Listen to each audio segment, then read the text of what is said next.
Hey, this is Peens. On day 24 of the PCT, it snowed. I woke up to the sound of snow falling down my tent. It was like, shh, and I woke up thinking, oh my God, what's that sound?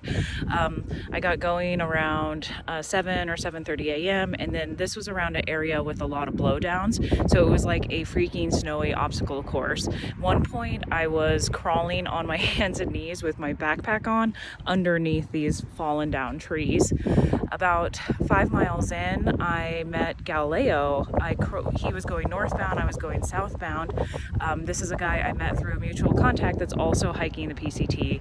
It was a huge morale boost to meet up with him again and just exchange our war stories about the PCT. He's doing ultralight and only doing cold soaking, so he hasn't had any warm food in a while, and that must have been really hard in this cold weather. So I made him a nice hot coffee and the sun came out and we just chatted for about 45 minutes. It was really nice to see him. Then I had about 9 more miles to the water source.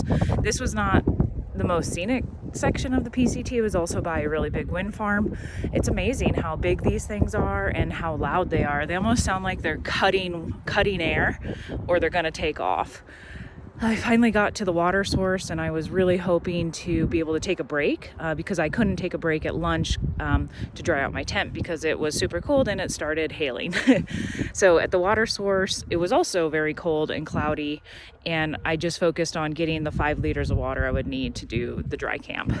It was super cold and my hands went numb and I couldn't shut my bladder all the way, and then this leaked on the way to camp. I was tired and ready to be done, so I didn't even bother to stop and fix it.